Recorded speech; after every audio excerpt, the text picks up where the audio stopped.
Studies like this, in which Harvard researchers found the consumption of whole fruits, such as blueberries, grapes, and apples, significantly associated with lower risk of type 2 diabetes, whereas greater fruit juice consumption was associated with higher risk, highlight the dramatic difference between eating whole fruits and just drinking fruit juice. If you eat apples, your cholesterol drops compared to drinking apple juice, but leave just a little of the fiber behind cloudy apple juice, and it makes a difference. We used to think of fiber as just a bulking agent that helped with bowel regularity. In fact, you can get the same laxative effect with indigestible plastic particles. Feed people a couple spoonfuls of sliced polyvinyl tubing, and you can increase stool bulk, frequency, and consistency. So fiber was viewed as a similarly inert, indigestible substance. But now we know fiber is digestible by our gut bacteria, who make short-chain fatty acids with it, which have a number of health-promoting effects, such as inhibiting the growth of bad bacteria and increasing mineral absorption.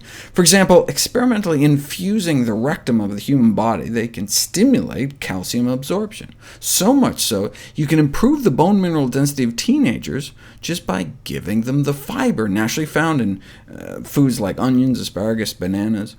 Our good bacteria also use fiber to maintain normal bowel structure and function, preventing or alleviating diarrhea and stimulating colonic blood flow up to 5-fold, as well as fluid and electrolyte uptake.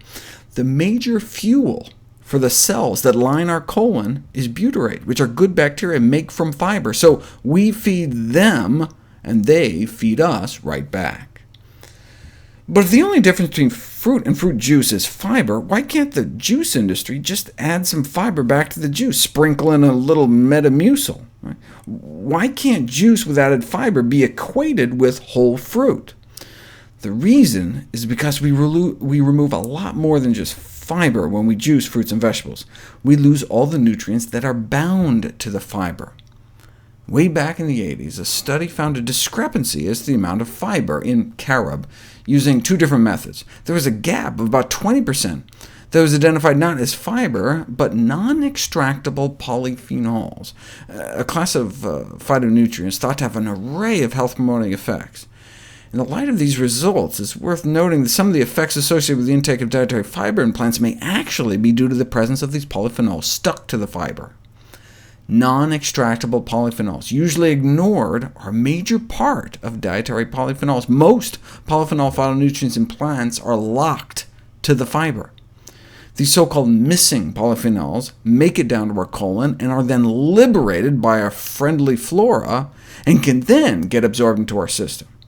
The phytonutrients in fruit and vegetable juice may just be the tip of the iceberg.